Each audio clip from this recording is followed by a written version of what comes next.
Pasigenyo, magandang araw. Kasalukuyan ay nandito tayo sa Esguerra Street sa Barangay Panagbuhatan para sa Oplan Cayusan, isang patuloy na proyekto ng lokal na pamahalaan ng Pasig. At ngayon nga ay dumating na dito si Congressman Roman Romulo upang gawin ang pag-iinspeksyon dito sa ginagawa ng OK Team.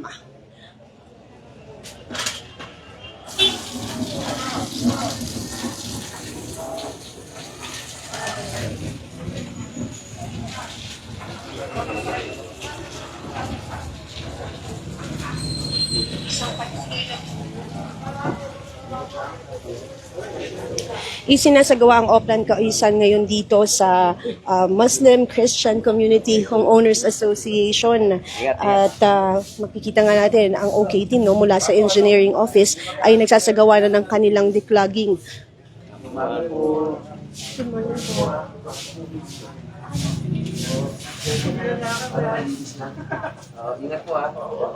Ang proyekto ay tuloy-tuloy na inisyatibo ng lokal na pamahalaan upang masigurado na ang mga sulok-sulok dito sa lungsod ng Pasig, 30 barangay iyan, ay naisa sa ayos.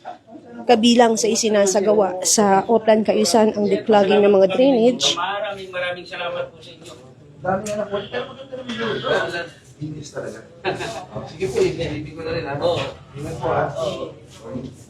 Good morning, sir. Oh, good morning. Dahil po, nagpapasalamat kayo Oh, kay po. Congressman Roman. Ano po yung ating pinagpapasalamat? Ay, pagpasalamat po kami sa kanyang pamamalakad dito sa Pasig City dahil ang daming nagawa na kabutihan sa hindi lang sa Muslim kundi sa lahat ng taga-Pasigueño na nangangailangan sa tulong para sa kanya ay ginagawa niya sa abot ng makakaya niya. Ano po yung masasabi ninyo na ngayon dito nga yung sinasagawa itong Oplan Cayusan? Kaya ngayon kami po ay magpapasalamat sa kanyang ginagawa ngayon sa mga pagpalinis sa aming mga daanan ay sana naman ay sila ay bigyan pa ng Panginoon ng matagal sa serbisyo at mahabang buhay dahil sa kanyang mga ginagawang mabuti sa taong bayan dito, lalo sa Pasig City. Kaya mabuhay siya. Kami mga Muslim po ay aming pinagpapasalamatan sa kanya dahil lahat naman ng mga Muslim na lumalapit sa kanilang tulong sa City Hall, pati si Mayor Vico ay tinutulungan naman kami. Okay po. Pangalan na lang po, sir. Ako po si Juan Idris Acato po. Salamat po. Maraming salamat po. Salamat na din po. At ating nakapanayamang isa sa mga residente dito nga sa Muslim Christian Homeowners Association at pasasalamat ang kanyang ipinararating sa lokal na pamahalaan kay Congressman Roman Romulo dahil sa pagtugon din sa kanila tuwing kailangan daw nila ng tulong. At gaya ng aking binanggit kanina, itong Oplan Cayusan, isang patuloy na proyekto ng lokal na pamahalaan kabilang sa kanilang isinasagawa tuwing nagkakaroon ng okay sa mga lugar dito sa Pasig, mula Martes hanggang Biyernes ito'y sinasagawa. May nakatalagang lugar kung saan aayusin nila ang drainage, nagkakaroon ng repainting gaya ng inyong nakikita ngayon. Maliban pa dyan, kung may mga balakid sa daan, yung mga puno o yung mga sanga ng puno na nakahambalang. Good morning po.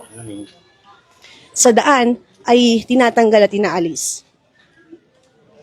Ito rin yung pagkakataon para sa mga local officials na makausap ang mga residente, yung mga Pasigueño, marinig yung kanilang mga hinaing at sitwasyon sa lugar. Personal nilang, kumbaga may personal touch na nakakausap nila ang mga Pasigueño upang malaman ang kanilang kalagayan sa lugar. Matagal na ganito to? Ayos. Matagal na? May 1 taon na? 2 taon? 3 taon? Sige po, ingat po ha. Pero yung papalitan yan. Kasi buo yung base lang ang problema ko.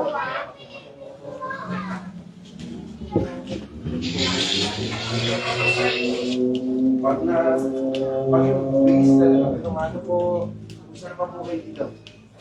O ano lang po ang ngayong araw, ang umaga, i-cloud community ko ito, nililisan lang. Kasi mga ganito po, ayusin na. para maging flat. Ingat lang po kayo ha. Ingat ate.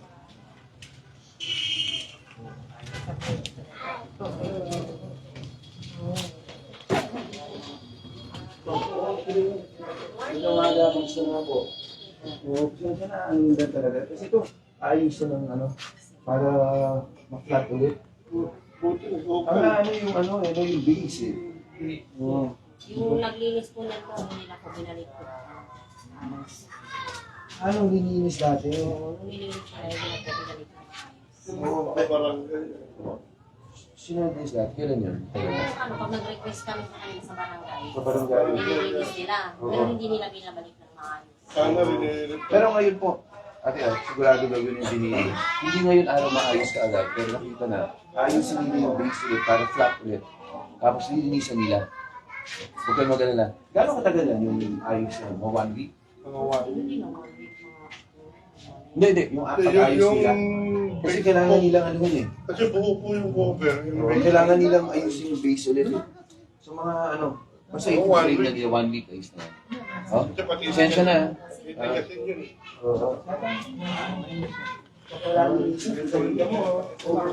Morning po.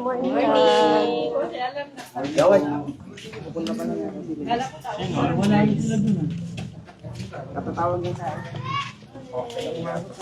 Kasama sa Oplan Kaayusan team ang engineering office, yung engineering department, ganun din ang peace and order department, at kaisa din dito, nadagdag dito yung anti-dengue task force na nagsasagawa ng misting. Kabilang pa din dito ang PNP, ang Pasig City Police Station, at maging ang BFP ay kaisa sa proyekto ng lokal na pamahalaan. Kasalukuyan ay dumating na ang ilan sa mga barangay officials at sinasamahan si Congressman Roman sa pag-ikot dito sa lugar kung saan isinasagawa ang Oplan Kaayusan. Particularly, ito ay sa Esguera Street sa Barangay Pinagbuhatan. Congressman po. Good morning po. Yung mga siyar dito, puro mga parado rin. Kailangan din talaga mga siyar dito, sir. Kailangan din mapasiksik. Parado rin mga siyar dito. Yan na muna ang aking ihahatid na balita sa mga oras na ito mula dito sa Barangay Pinagbuhatan. Ako si Luan Peñano para sa latest ng iNews Pasig.